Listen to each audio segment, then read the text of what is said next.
Hello' friends, মই Parismita recipe চেণ্ডিঙত আজি আপোনালোকৰ বাবে এটা নতুন ভিডিঅ' লৈ আহিছোঁ। মই আজি ভূটানলৈ আহিছোঁ। ভাবিলোঁ আপোনালোকৰ লগত অলপ ভূটানৰ এটা মনেষ্ট্ৰীলৈ আহিছিলোঁ, গতিকে ভাবিলোঁ সেয়া ক্লিপিং অলপ দেখুৱাই দিওঁ। বহুতেই ধুনীয়া আছিলে।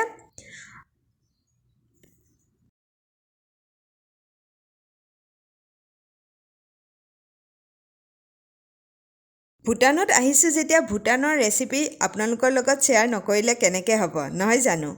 সেয়ে মই আজি ভাবিলোঁ, আৰু এই ৰেচিপিটো বহুত কেইদিনমান আগতে বহুত ট্ৰেণ্ডিঙত আছিলে, যেতিয়া দীপিকা পাডুকনে এই ডিছটো খাই খুবেই ভাল পাইছোঁ বুলি কৈছিলে। সেয়া হৈছে এমা দাচ্ছি। এয়া ভূটানৰ নেশ্যনেল ডিছ হয়, আৰু এয়া বনাওঁতেও বেছি সময় নালাগে, বহুত বস্তুও নালাগে। তেনেহ'লে দেৰি নকৰোঁ, আহক ভিডিঅ' ষ্টাৰ্ট কৰোঁ। আৰু মোৰ ভিডিঅ'বোৰ চাই যদি আপোনালোকৰ ভাল লাগে তেনেহ'লে লাইক, শ্বেয়াৰ আৰু কমেণ্টত জনাবলৈ নাপাহৰিব। আৰু এতিয়ালৈ যদি চেনেলত ছাবস্ক্ৰাইব কৰা নাই তেনেহ'লে প্লিজ তলত থকা ৰঙা ছাবস্ক্ৰাইব বাটনটো টিপি দিব। তেনেহ'লে দেৰি নকৰোঁ, ভিডিঅ' ষ্টাৰ্ট কৰোঁ, আহক। এয়া মই দুজনক ছাৰ্ভ কৰিব পৰা জোখত বনাই দেখুৱাইছোঁ ইমা দাচ্ছি। আৰু তাৰ বাবে লাগিব নহৰু 4 কোহ, জলকীয়া আপোনালোকে যেনেকুৱা জ্বলা ভাল পায় সেইমতে দিব পাৰে। মই ইয়াতে 2টা দিছোঁ, আৰু কেপচিকাম এটা, লগতে চীজ আৰু বাটাৰো লাগিব আমাক। বিলাহী এটা মিডিয়াম চাইজৰ আৰু পিঁয়াজ এটা মিডিয়াম চাইজৰ, আৰু এইখিনি এতিয়া কাটি ল'ম। ইমা দাচ্ছি হৈছে ভূটানৰ নেশ্যনেল ডিছ।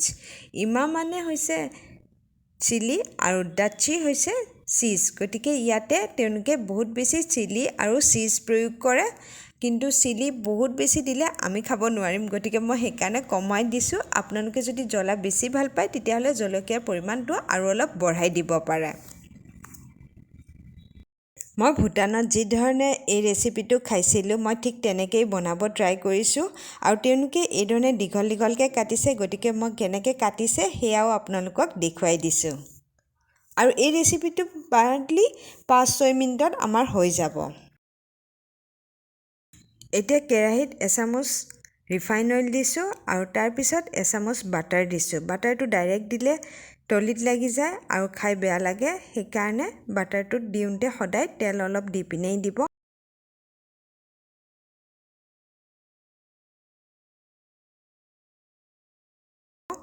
আৰু তাৰপিছত ইয়াতে নহৰু কাটি থোৱাখিনি আৰু পিঁয়াজখিনি দি দিছোঁ, আৰু এইখিনি 1 মিনিট আমি ভাজিব লাগিব হাই ফ্লেমতে, যাতে অলপ কোমল হৈ যায় পিঁয়াজখিনি। পিঁয়াজখিনি যেতিয়া অলপ ট্ৰান্সপাৰেণ্ট হৈ যাব, তেতিয়া ইয়াতে কাটি থোৱা কেপচিকামখিনি দি দিছোঁ। আৰু কাটি থোৱা কেপচিকামখিনি দিও 30 ছেকেণ্ডছ ভাজিছোঁ, আৰু তাৰপিছত বিলাহী আৰু জলকীয়াখিনি দি দিছোঁ। জলকীয়া গোটেইখিনি নিদিলেও জ্বলা হ'বৰ কাৰণে, আপোনালোকে যদি জ্বলা বেছি ভাল পায় তেতিয়াহ'লে কেঁচা জলকীয়াও ইয়াত দিব পাৰে। আৰু বিলাহী জলকীয়াখিনি দি উঠি ইয়াতে আধা কাপ পানী দিছোঁ, 125 ml, আৰু এয়া গৰম পানী হয়। আৰু সোৱাদ অনুসৰি নিমখ দিছোঁ। বাটাৰটো আৰু চীজতো নিমখ থাকে, গতিকে নিমখৰ পৰিমাণ অলপ কমকৈ দিব।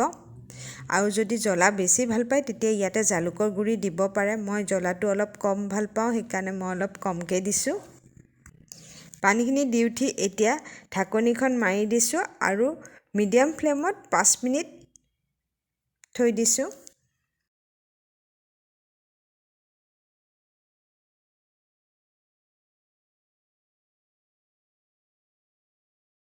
আৰু 5 মিনিট পিছত ঢাকনিখন গুচাই দিছোঁ, আৰু তাৰপিছত ইয়াতে চীজ স্লাইচ 2 পিচ দি দিছোঁ, আৰু তাৰপিছত আকৌ ঢাকনিখন দিছোঁ। 3-4 ছেকেণ্ডৰ কাৰণে থৈ দিছোঁ। অলপ পিছতে আৰু গেছৰ ফ্লেম একেবাৰে ল'ত ৰাখিব, আৰু যেতিয়াই চীজটো গলি যাব লগে লগে লৰাই দিব। আৰু কনচিষ্টেঞ্চিটো আপোনালোকে চাই ল'ব, অলপমান লিকুইড কনচিষ্টেঞ্চিতে থাকে, গতিকে ইয়াতে মই আৰু 1/4 কাপ গৰম পানী দি দিছোঁ, আৰু এইখিনি ভালদৰে মিক্স কৰি দিছোঁ, আৰু আমাৰ ইমা দাচ্ছি ৰেডি। আৰু এই ইমা দাচ্ছি গৰম গৰম ভাতৰ লগত আৰু গৰমে গৰমে খাব, বহুত বেছি সোৱাদ পাব। ভিডিঅ'টো চোৱাৰ বাবে থেংক ইউ ছ' মাছ। পুনৰ লগ পাম নতুন এটি ভিডিঅ'লৈ। আজিলৈ আহোঁ, বাই। আৰু আপোনালোকৰ কোনে কোনেনো এই ইমা দাচ্ছি বনাবলৈ জানে মোক কমেণ্টত জনাবলৈ নাপাহৰিব। আৰু যদি আপোনালোকৰ বেলেগ ভুটানিজ ডিছ লাগে তেতিয়াহ'লে কমেণ্টত জনাই দিব, মই সেয়া বনাই দেখুৱাই দিম।